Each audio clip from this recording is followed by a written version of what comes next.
Alors pour continuer sur le perfectionnement des saints, je voudrais vous montrer quelques passages dans l'épître aux Philippiens. L'épître de Paul aux Philippiens. En passant, vous voyez à quel point Paul, l'apôtre, reprend les mêmes thèmes dans presque toutes ses épîtres. La chair, l'esprit, le vieil homme, l'homme nouveau, comment marcher par l'esprit, plus par la chair. C'était vraiment ce qui était son appel principal. Et dans l'épître aux Philippiens aussi, il reprend le même thème. D'abord, il commence, je vous l'avais déjà cité, mais je vais le relire, au premier chapitre de l'épître aux Philippiens. Il dit au verset 8, à partir du verset 8, « Car Dieu m'est témoin que je vous chéris tous avec la tendresse de Jésus-Christ. » C'est un beau verset. « Je vous chéris avec la tendresse de Jésus-Christ. » Ça veut dire que Jésus-Christ aussi, il nous chérit avec tendresse, chacun.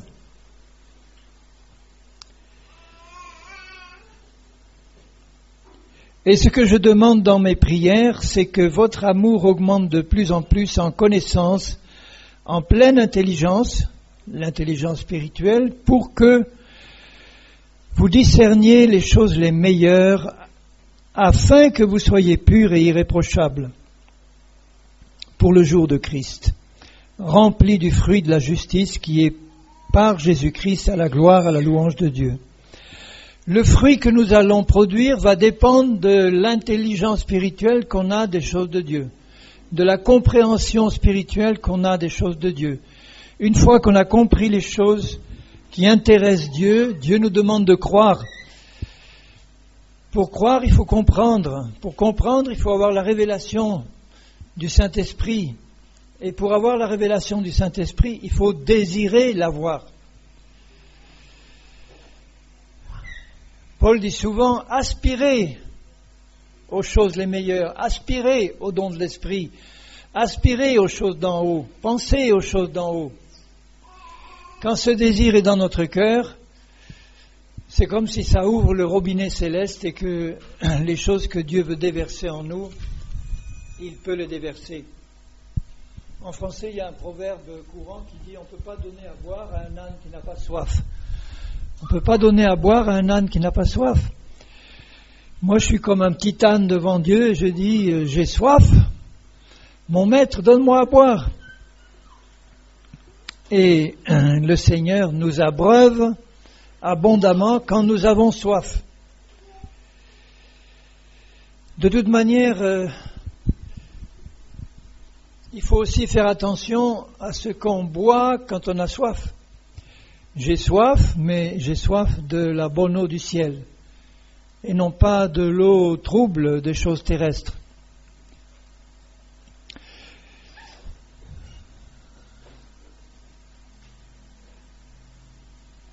Alors, je vais passer tout de suite au chapitre 2 de Philippiens.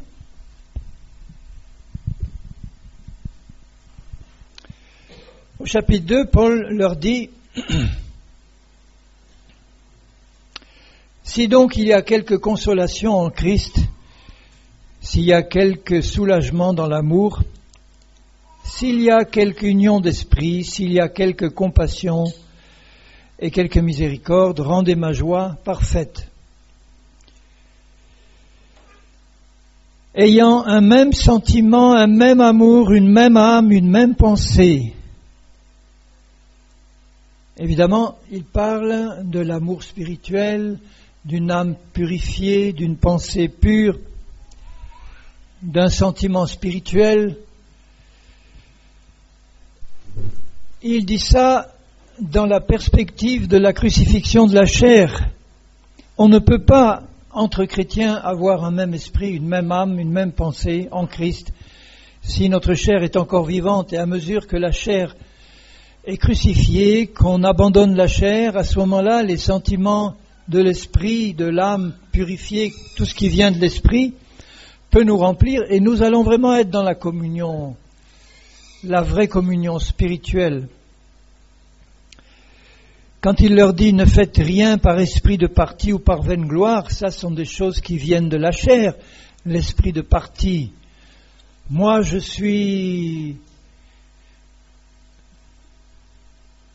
de tel parti, moi je suis de telle dénomination, moi je suis de telle religion. Tout ça c'est la chair. L'esprit, la vaine gloire. Moi je suis de Paul, moi je suis de Pierre, moi je suis d'Apollos, il est meilleur Apollos. Ou moi je suis d'un tel, ou Henri. Ça n'a aucune valeur pour Dieu. Ce qui compte, c'est d'être de Jésus-Christ. Voilà, c'est ça qui compte. Nous sommes tous de Jésus-Christ, tous frères et sœurs, tous en marche vers le ciel, tous désireux de recevoir la purification de Dieu, tous désireux de marcher dans la vérité, et là on avance dans la bonne direction.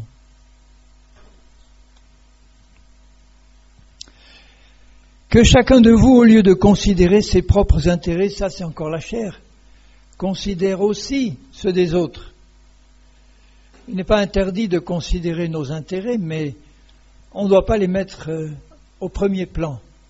Si on a un esprit de serviteur, de servante, on doit plutôt voir qu'est-ce qu'on peut apporter de bien aux autres.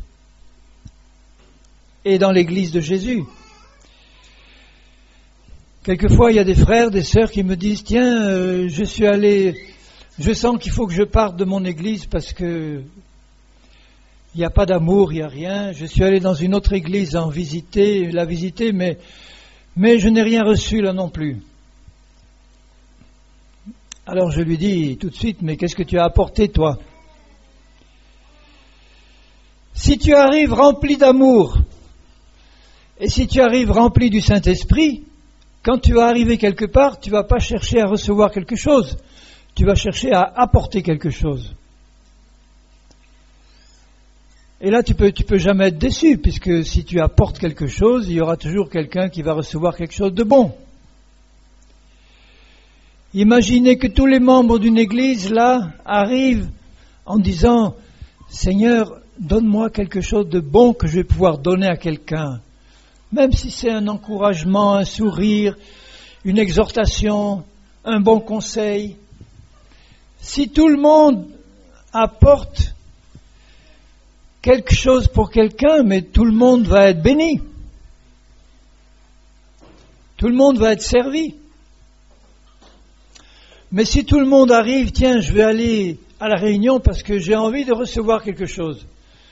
Alors imaginez, tout le monde arrive avec l'envie de recevoir quelque chose, mais personne ne va recevoir rien du tout. Parce qu'il n'y aura personne pour donner. Il faut que, si vous voulez être servi, apporter quelque chose. Désirez apporter quelque chose. Et là, vous allez recevoir forcément, parce que les autres qui désirent aussi apporter quelque chose vont vous le donner. Et il y aura un échange. Et la vie de Jésus va circuler. Et vous n'allez pas être déçus. Alors cessez de vouloir recevoir, ça c'est la chair.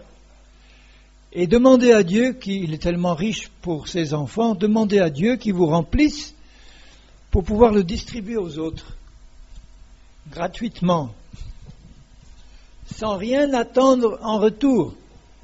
Vous n'allez pas dire, tiens, je vais te donner une bénédiction parce que maintenant j'attends que tu me donnes la tienne. Hein. Non, ça c'est encore la chair. C'est gratuit. On donne parce que nous avons reçu gratuitement de Dieu, il nous a donné gratuitement tout ce qu'il voulait nous donner et il continue à le faire. Donc c'est ça l'esprit de Christ. Quand il dit ne faites rien par esprit de parti ou par vaine gloire, l'esprit de parti c'est l'esprit de secte. On met dehors tous ceux qui nous embêtent ou qui ne nous plaisent pas.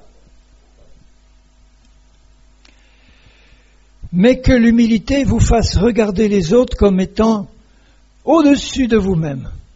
Voilà.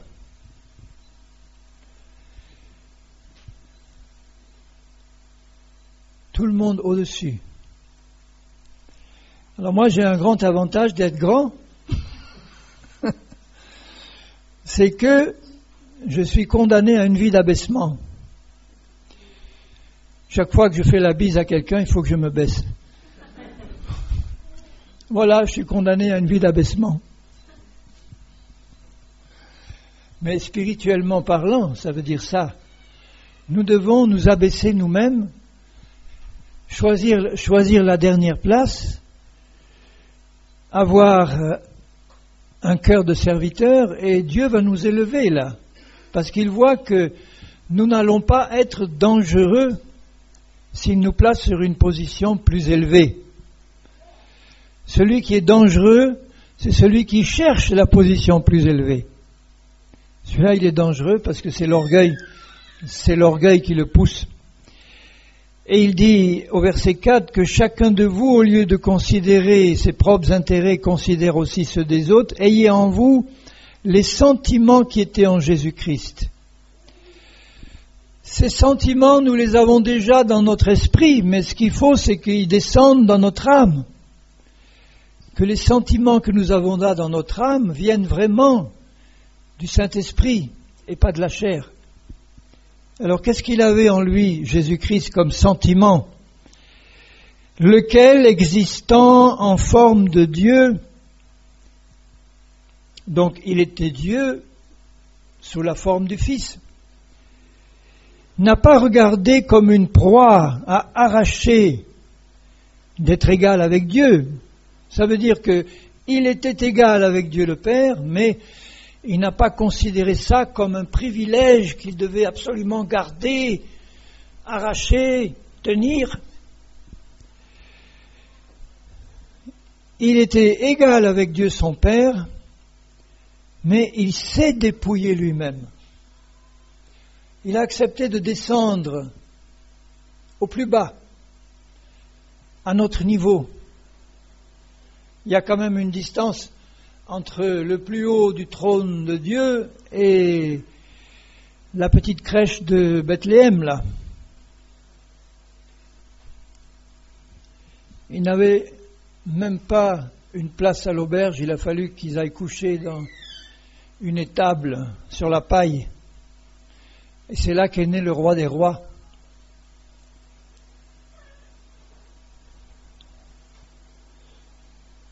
Il s'est dépouillé lui-même en prenant une forme de serviteur. Il n'a pas pris n'importe quelle forme, il n'a pas décidé d'aller s'incarner dans un palais royal, mais une forme de serviteur en devenant semblable aux hommes, et après s'être trouvé dans la situation d'un homme, ça n'a pas encore été suffisant, il a fallu encore aller plus bas. Il s'est humilié, se rendant obéissant, et obéissant, pas de n'importe quelle manière, mais obéissant jusqu'à la mort. Et là encore, pas de n'importe quelle mort, mais la mort de la croix, la plus infâme. Vous voyez les étapes de la descente, là?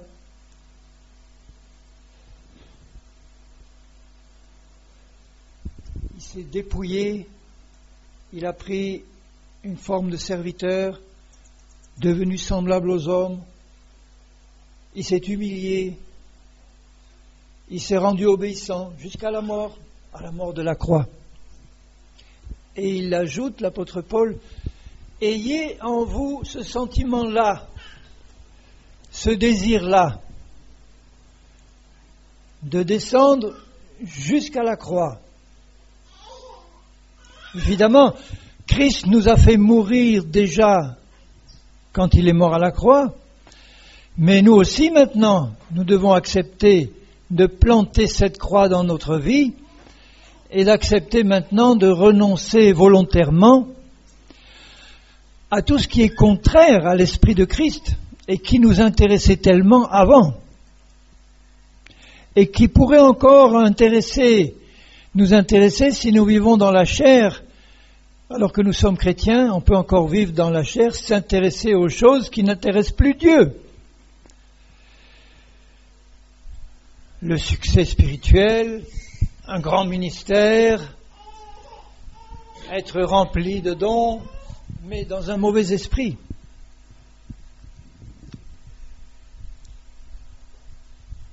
Aller chercher les meilleures places sur l'estrade, les pharisiens qui prenaient plaisir à prier en public, ça ils aimaient bien. Des longues prières en retroussant les manches.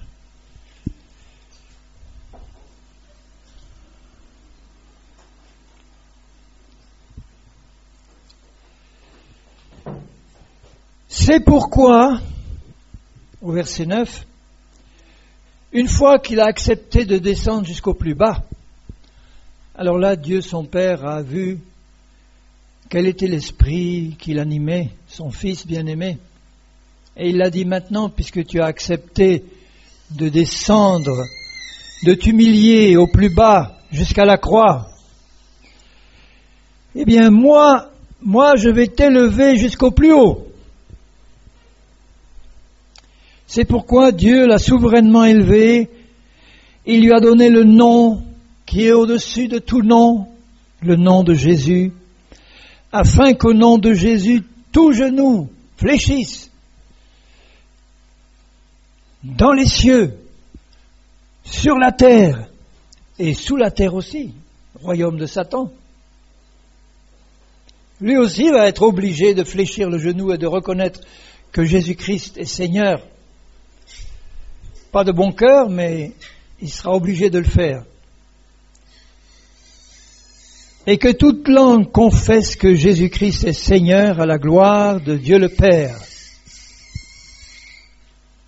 Ça nous rappelle aussi la parole que Jésus a prononcée lui-même. Celui qui s'abaisse sera élevé. Celui qui s'élève sera abaissé. L'orgueil précède la chute. L'humilité précède la gloire. Donc vous voyez, pratiquement, pour marcher par l'esprit, il faut être animé par cet état d'esprit-là. Jésus-Christ nous a déjà transportés dans les lieux célestes en Christ. Mais il ne faudrait pas qu'on en tire gloire surtout. C'est lui qui nous a amenés en lui dans cette position par la grâce. Et il nous demande d'avoir le même état d'esprit que notre Seigneur quand il s'est abaissé et qui a été ensuite élevé dans la gloire.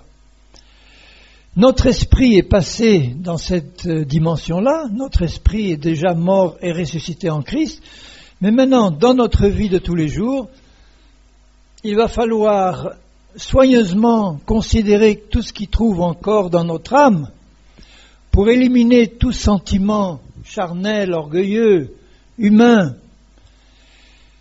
et remplacer ça par l'esprit de Christ qui consiste à s'abaisser, à s'humilier, mais dans un bon esprit. Parce qu'il y a aussi une fausse humiliation qui consiste à dire « Oh, moi je suis un petit chrétien minable, je suis un bon à rien, je reste dans mon coin, je ne fais rien. » Ça c'est la fausse humilité, ça c'est une forme d'orgueil. La vraie humilité consiste à se placer volontairement dans la position d'un serviteur, mais en sachant aussi que l'Esprit de Dieu qui est en nous nous a rendus capables de transmettre la bénédiction de Dieu et de faire du bien aux autres, et non pas de dire « Oh, moi je suis un minable, je peux rien faire, j'ai aucun don ». C'est une passivité coupable. La vraie humilité, c'est celle qui ouvre la porte à la puissance du Saint-Esprit en nous et qui nous permet, au nom de Jésus, de faire du bien, de guérir des malades, de chasser les démons avec le même esprit que Jésus faisait, sans en tirer aucune gloire pour nous-mêmes.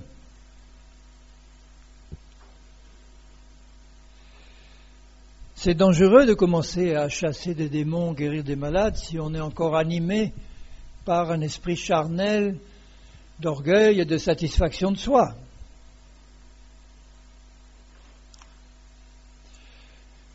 Ceux qui chassent les démons et qui guérissent beaucoup de malades et qui font des miracles au nom de Jésus, ça ne signifie pas du tout qu'ils sont arrivés à un niveau de sanctification supérieur, pas du tout. Et là, faites attention à ne pas vous laisser tromper par ça. Ceux qui chassent des démons et qui guérissent des malades au nom de Jésus, ils le font par la foi en la parole de Dieu. Et la foi qu'ils ont ne dépend pas du niveau de sainteté qu'ils ont. Pas du tout. Vous avez donc des chrétiens qui peuvent vivre une vie très sainte et ne faire jamais des miracles au nom de Jésus et jamais chasser un démon. Et vous en avez d'autres qui ne mènent pas du tout une vie sanctifiée et qui chassent les démons et qui guérissent les malades. On en a connu personnellement des grands serviteurs de Dieu qui mettaient l'argent dans la poche, qui volaient, étaient dans l'adultère ou la boisson ou autre chose, et dont Dieu se servait pour faire des grands miracles et des grands prodiges. Parce que ces hommes-là prêchaient la parole de Dieu et qu'ils la prêchaient en sachant qu'elle est puissante, qu'elle peut produire des miracles. Ils avaient cette foi-là, mais cette foi ne dépendait pas de leur état spirituel.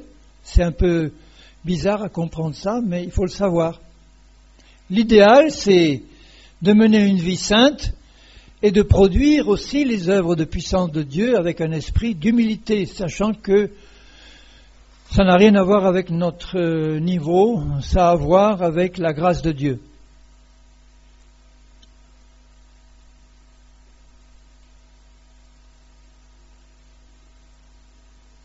Ainsi, mes bien-aimés, verset 12, comme vous avez toujours obéi, travaillez à votre salut avec crainte et tremblement. Travaillez à votre salut, ça ne veut pas dire faites des œuvres qui vont vous obtenir le salut, ça s'obtient uniquement par la grâce et par la foi, mais ça veut dire travailler, puisque vous êtes sauvés et puisque vous avez hérité du salut, travaillez avec crainte et tremblement à rester dans cette position de foi et de salut.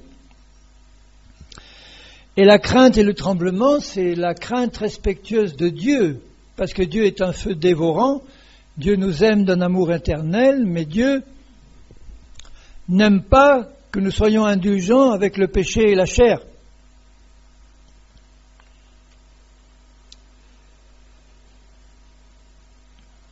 Il dit au verset 13, « Car c'est Dieu qui produit en nous le vouloir et le faire selon son bon plaisir. » Il faut comprendre dans quel sens il dit ça. Ça ne veut pas dire que Dieu décide que toi, tu vas produire des bonnes œuvres et il va décider que toi, tu ne vas pas en produire.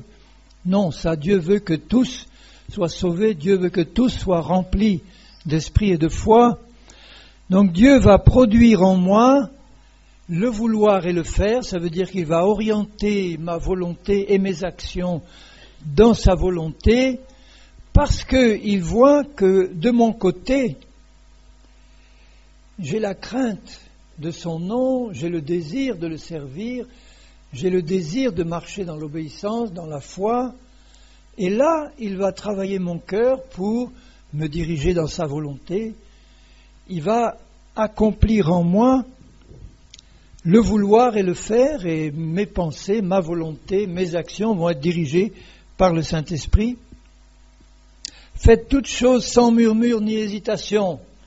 Ça veut dire faites toutes choses avec une pleine conviction. Si votre conviction n'est pas encore la bonne, il vaut mieux avoir une conviction, même si elle doit encore être changée après parce qu'on va progresser, plutôt que de ne pas avoir de conviction, d'être hésitant, de clocher des deux pieds. C'est pas bon de faire les choses sans conviction. Il vaut mieux être convaincu et le faire. Si nous ne sommes pas convaincus, il vaut mieux rien faire du tout. Prier pour avoir une conviction qui vient de Dieu et de sa parole. Et après, en grandissant, Dieu nous montrera que cette conviction-là, elle n'était pas encore tout à fait celle-là, et il nous en donnera une autre meilleure.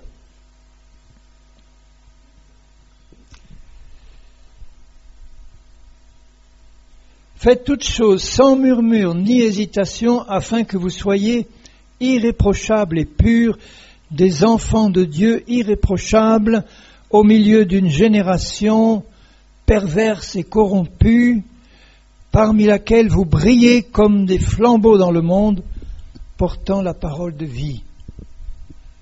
Pour faire ça, il ne faut pas que la chair nous contrôle, d'accord ? Pour faire ça, il faut que la croix passe et mette à mort tout ce qui est charnel et que nous désirions, nous, que l'œuvre de la croix se fasse en profondeur de manière pratique dans notre vie. Alors je reviens toujours à cette condition de base. Notre cœur doit être tout entier pour Dieu, plein d'amour pour lui, désireux de faire sa volonté. C'est ça vraiment qui est le fond du problème. Je désire faire ta volonté. Donc à partir de là, je te donne carte blanche pour que tu fasses dans ma vie tout ce que tu veux faire. Je ne sais pas si ça va être facile ou difficile, ça va être souvent difficile, mais je ne vais pas me plaindre, je ne vais pas murmurer parce que je t'ai donné carte blanche.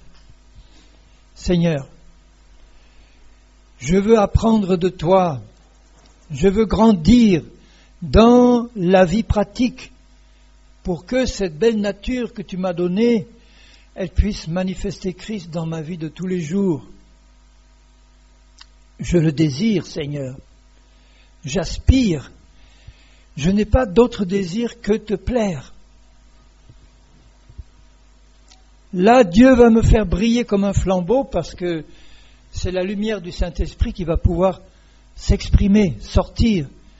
Le voile de la chair aura été déchiré.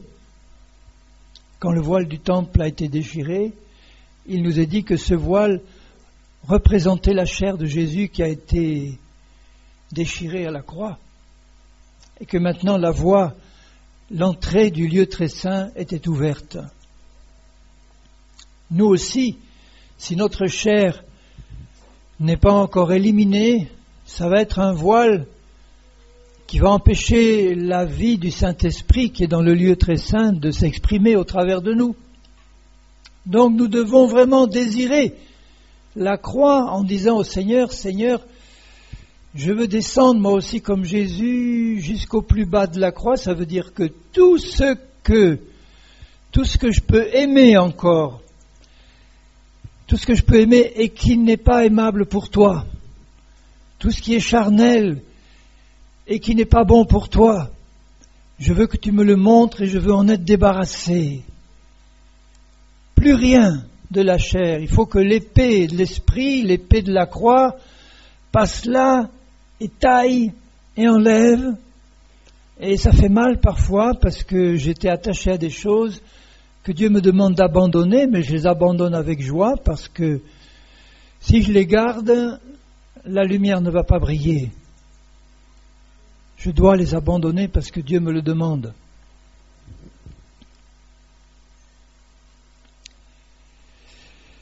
Alors, je vais passer au chapitre 3.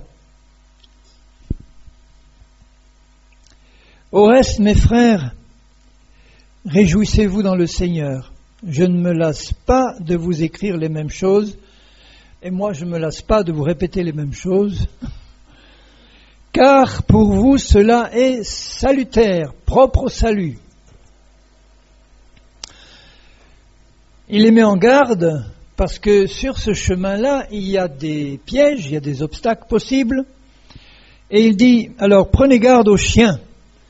Les chiens, vous le savez, ce sont ceux qui retournent à ceux qu'ils ont vomi. Il n'y a que les chiens pour faire ça. C'est ces chrétiens qui ont vomi le monde et puis ils retournent de manger. Prenez garde à cela, évitez-les. Prenez garde, il dit aussi, aux mauvais ouvriers.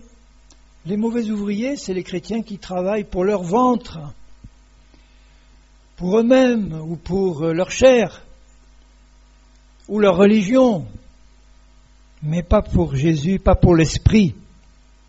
Prenez garde aux faux circoncis, ces chrétiens qui ont une apparence pieuse, mais en fait leur cœur n'est pas circoncis.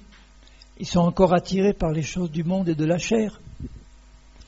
Ils vont vous prêcher la prospérité parce que vous êtes un pays plutôt pauvre, alors on va vous dire si vous voulez être riche, eh bien voilà une belle doctrine qui va vous rendre riche. Vous semez 1000 ariaries à la dîme et vous allez en récolter 100 000. Voilà, vous investissez dans le royaume de Dieu. Moi, tous ceux que j'ai connus faire ça, vous savez, les seuls qui ont été enrichis, c'est leurs pasteurs, ou ceux qui les enseignaient dans cette doctrine. Et les autres, ils se sont retrouvés plumés comme des poulets. En règle générale, parce que c'est une fausse doctrine. Est-ce que vous croyez que le Seigneur est gêné par l'état de pauvreté ou de richesse d'un pays pour distribuer ses bénédictions? Pas du tout. Au contraire, plus un pays est pauvre et plus Dieu aura l'occasion de manifester vraiment sa gloire, mais d'une bonne manière, spirituelle. Regardez dans la Bible certains de ses serviteurs et servantes qui se sont trouvés dans un plus complet dénuement, comme Élie.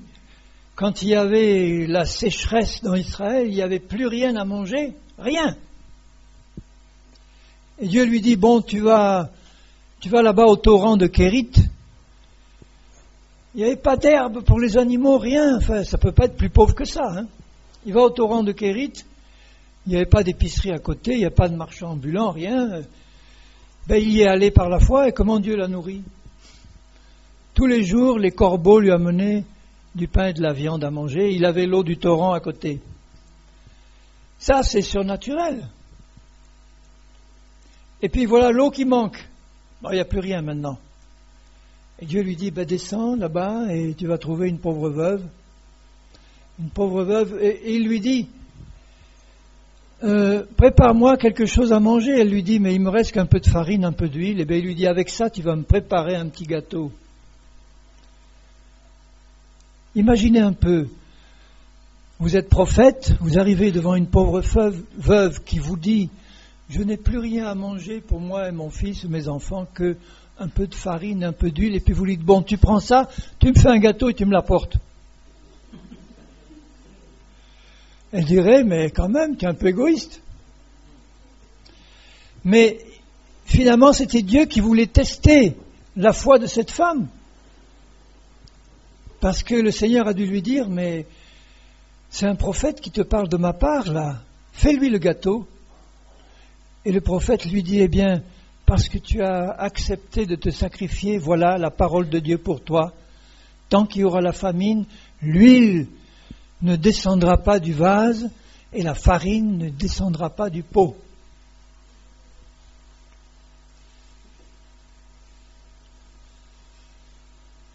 Alors peu importe l'état de pauvreté du pays, il pourrait être 10 fois plus pauvre. Dieu vous nourrirait surnaturellement si vous avez la foi. Dans le désert, c'était pareil. Ça ne peut pas être plus pauvre que le désert quand même. Hein. De quoi y manger dans le désert? La manne qui tombait tous les matins seulement. Ils ne pouvaient même pas faire de provisions pour le lendemain, sauf le sabbat pour le lendemain. La manne tombait tous les jours et ils avaient de l'eau à boire en abondance. Pour nourrir 3,5 millions de personnes, plus les troupeaux, plus... Bon, imaginez la quantité d'eau qu'il fallait. Et quand il a fendu le rocher, l'eau est sortie en abondance. Voilà notre Dieu. Je racontais l'autre jour à des frères et sœurs, quand Dieu nous a demandé de quitter notre bon travail salarié en France, sans dépendre d'une organisation, d'une église, d'un salaire, rien, que Dieu. Et j'avais dit à ma femme et mes enfants, vous ne dites à personne. Parce qu'extérieurement, on avait l'air riche, on avait une belle maison, une belle voiture, tout le monde pensait que... Ils se disaient, les frères, mais d'où il trouve son argent, lui? Et je disais, surtout, n'en parlez pas, parce que je ne veux pas être un mendiant. Dire, voyez, frères et sœurs, je marche par la foi, alors faites passer la corbeille, s'il vous plaît. Eh bien, tous les jours, Dieu a pourvu surnaturellement. Un jour, on n'avait plus rien, mais plus rien, puisque la veille, j'avais fait une dernière soupe avec tous les restes qu'on a pu racler dans les fonds de tiroir, et mes enfants encore, ils me disent, papa, on a encore le goût de ta soupe en mémoire, tellement elle était mauvaise. Enfin, je vais tout mélanger en même temps.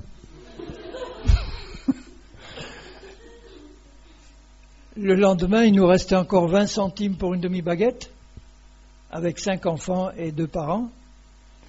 Alors mes enfants sont allés l'après-midi dans la cour et la voisine leur a dit, tiens, j'ai quelques petits pains en raisin, je vous les donne pour goûter. Voilà, elle pensait qu'elle leur donnait un petit complément, mais ils n'avaient que ça pour manger.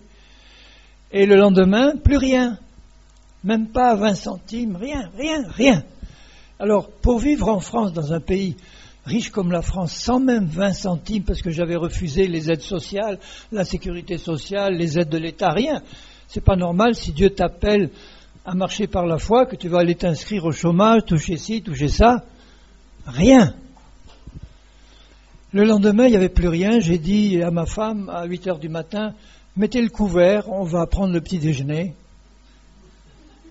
On a mis le couvert, j'ai mis les enfants autour de la table, on s'est mis là et on a rendu grâce.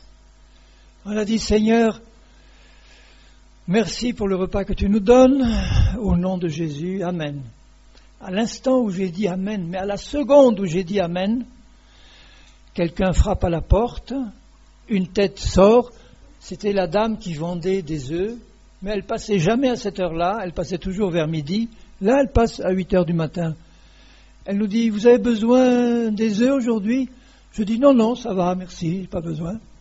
Il n'y avait pas de quoi les payer, alors on ne pouvait pas acheter des œufs. Alors elle fait ce qu'une marchande ne fait pas normalement. Une marchande, elle ne fait pas ça. Elle prend 2 douzaines d'œufs, elle les met sur la table et elle s'en va. Et en partant, elle nous dit, vous payerez quand vous pourrez.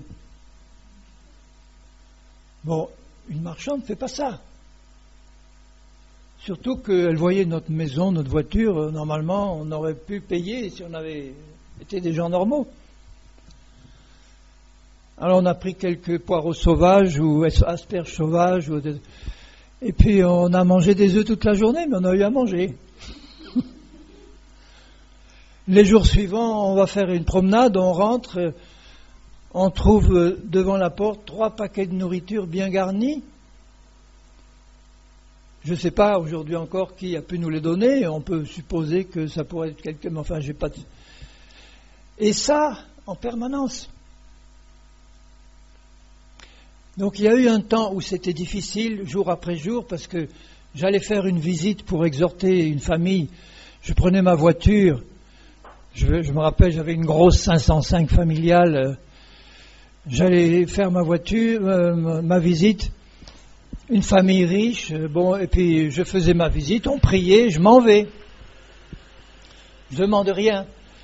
Et la dame, elle me dit, écoute frère, je suis un peu gêné de le faire parce que écoute, tiens, je te donne ce billet-là pour l'essence parce que j'avais fait peut-être 40 kilomètres aller-retour. Eh bien, ce petit billet-là, c'est tout ce que j'avais pour nourrir ma famille. J'allais au supermarché, je dépensais ce billet, j'apportais, je disais, voilà, ma femme, voilà de quoi faire le repas.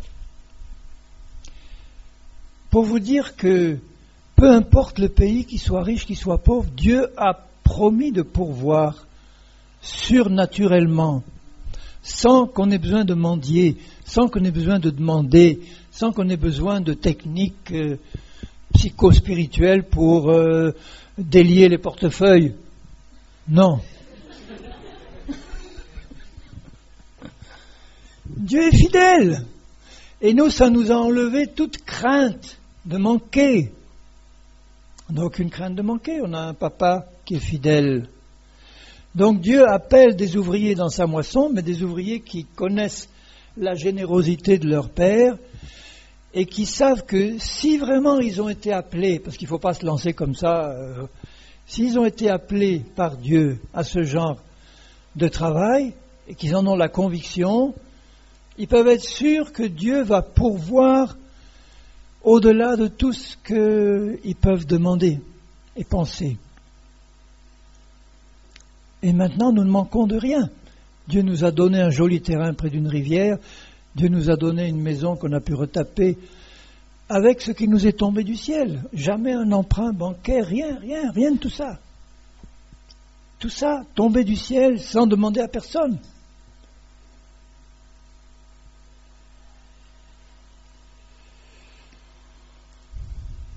Et je ne suis pas quelqu'un de particulier, je suis un homme ordinaire. Donc Dieu n'a pas de chouchou. Dieu fera la même chose qu'il a fait, qu'il dit dans sa parole, il le fera pour tous ceux qui ont confiance en lui. Amen. Alors il dit ensuite, je suis au chapitre 3, verset 3. Car les circoncis, c'est nous qui rendons à Dieu notre culte par l'Esprit de Dieu, qui nous glorifions en Jésus-Christ et qui ne mettons pas notre confiance dans la chair. Même si tu ne vois pas encore tout ce qui est charnel en toi, tu dois avoir dans le cœur le désir ardent que Dieu te le montre et que tu en sois débarrassé. Ça doit rester dans ton cœur en permanence. Seigneur, je vois peut-être pas encore tout ce qui est charnel, mais en tout cas, toi tu le vois, et moi je te fais confiance que tu vas me le montrer parce que je veux en être délivré, débarrassé complètement. Je veux que ta gloire se manifeste de plus en plus dans ma vie. Et donc, je refuse de mettre ma confiance dans la chair. Moi aussi, cependant, alors là, il donne toutes les choses dans lesquelles il mettait sa confiance avant. Moi aussi, j'aurais sujet de mettre ma confiance dans la chair. Si quelque autre croit pouvoir se confier dans la chair, je le puis bien davantage. Alors moi, circoncis le 8e jour de la race d'Israël, tribu de Benjamin, hébreu né d'hébreu, quant à la loi pharisien, c'est-à-dire la meilleure secte, les pharisiens ça veut dire les purs, ils s'appelaient les purs, rien que ça, nous on est les purs. Quant au zèle persécuteur de l'Église, irréprochable à l'égard de la justice de la loi, ça veut dire, en fait il dit, j'étais un parfait légaliste. Voilà un beau tableau, et en plus il était content là, avec tout ça, alors là il s'en glorifiait. Élève de Gamaliel, diplômé en théologie, etc., etc. Les disciples de Jésus, est-ce qu'ils étaient diplômés en théologie ? C'était tous des pêcheurs de poissons ordinaires, des gens simples. Bon, il y avait Lévi qui était péager, qui faisait payer les péages et qui s'en mettait dans la poche en passant, mais c'était pas des intellectuels, des grands diplômés, mais c'était des hommes qui aimaient Jésus et qui voulaient marcher en lui faisant confiance. Et ces choses qui étaient pour moi des gains, je les ai regardées comme une perte à cause de Christ. Et même je regarde toutes choses comme une perte. Ça veut dire que tout ce que je pouvais aimer dans la chair, maintenant, si je le garde, c'est une perte. Ça veut dire que ça va me faire perdre quelque chose devant Dieu. Plus je garde quelque chose de charnel, et plus je vais perdre les choses spirituelles. Donc tout ça, si je veux connaître Dieu, à cause de l'excellence de la connaissance de Jésus-Christ mon Seigneur, pour lequel j'ai renoncé à tout, je les regarde comme de la boue. Et pour lui, c'était quand même fort comme changement, parce que un juif orgueilleux comme ça, pharisien, osait dire que toutes ces choses-là, il considère ça comme de la boue, que ça va l'empêcher de connaître Christ s'il reste là-dedans. Vous voyez la révolution qui s'est faite dans sa vie. Afin de gagner Christ et d'être trouvé en lui, non avec ma justice, celle qui vient de la loi ou de la chair, mais avec celle qui s'obtient par la foi en Christ, la justice qui vient de Dieu par la foi, celle que j'ai déjà dans mon esprit. Et le résultat, si j'ai cet état d'esprit-là, eh bien, afin de connaître Christ et la puissance de sa résurrection, et la communion de ces souffrances, parce que ça va me faire souffrir, mais pas souffrir dans la chair, mais souffrir des souffrances de Christ. Les souffrances de la chair, c'est l'apitoiement sur soi-même, c'est « Oh, regardez-moi comme je souffre », ou bien « Il faut que tu t'occupes de moi parce que je me sens seul ». Ça, c'est les souffrances de la chair. Les souffrances de l'esprit, c'est souffrir à cause du péché, souffrir à cause de l'état de l'Église ou de l'état du monde. C'est souffrir parce qu'on est persécuté, parce qu'on est incompris, parce qu'on est rejeté, ça fait souffrir. Mais ça n'a pas empêché Christ d'être rempli tout le temps du Saint-Esprit, évidemment, et d'une joie et d'une paix profonde, parce qu'il savait qu'il était dans la volonté de son Père. En devenant conforme à lui dans sa mort pour parvenir, si je puis, à la résurrection d'entre les morts. Vous voyez que dans le cœur de Paul, il avait ce désir de connaître Christ. Là, sur cette terre, maintenant, il savait bien que dans l'au-delà, il le verrait face à face, mais il ne voulait pas marcher sur cette terre ou accomplir son ministère sans avoir une connaissance véritable, personnelle de Christ. Et pour avoir cette connaissance de Christ, il fallait qu'il renonce à tout ce qui est désagréable à Christ. Parce que je ne peux pas, moi, avoir une connaissance de Christ si je suis attaché aux choses de la terre et aux choses de la chair. C'est pas possible. Donc, nous prenons notre décision dès le départ.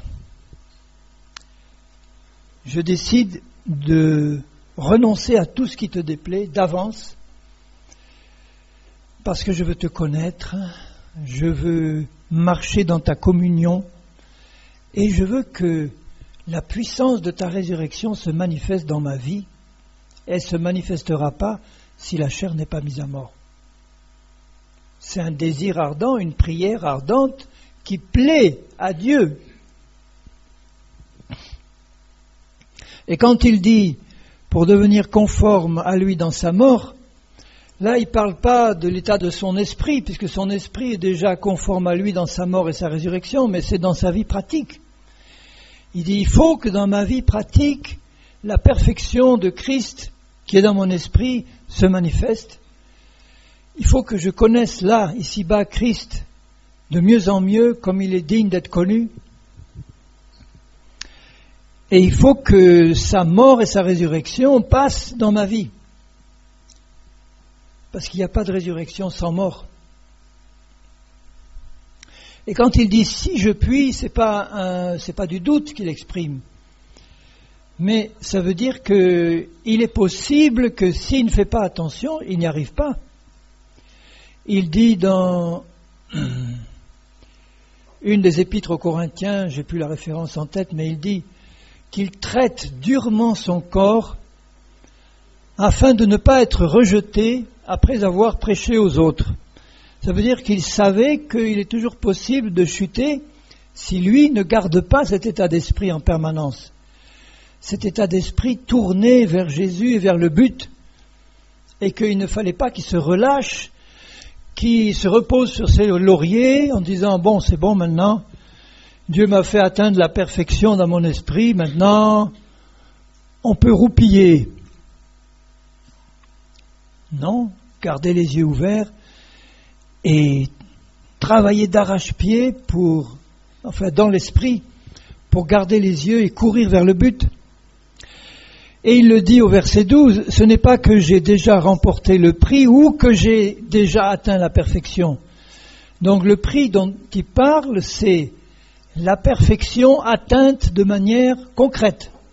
Et il reconnaît lui-même, j'ai pas encore atteint la perfection pratique, complète là. C'est ça le prix de la course. Mais je cours pour tâcher de saisir ce prix, c'est-à-dire d'atteindre la perfection, puisque moi aussi j'ai été saisi par Jésus-Christ. Frère, je ne pense pas l'avoir saisi, le prix de la perfection déjà atteinte. Mais je fais une chose, donc nous devons aussi faire la même chose. oubliant ce qui est en arrière. Ça veut dire j'oublie à la fois mon passé, tout ce à quoi j'étais attaché avant, mais j'oublie aussi tous mes échecs passés, tout ce qui n'allait pas dans le passé, tout ça, ça doit rester derrière. Et ce qui nous intéresse, me portant vers ce qui est en avant, ce qui est en avant, c'est toujours le meilleur. Je cours vers le but pour remporter le prix de la vocation céleste de Dieu en Jésus-Christ. Et ce prix, c'est Jésus, c'est la connaissance de Jésus, c'est la marche pratique par l'Esprit dans la perfection. On court.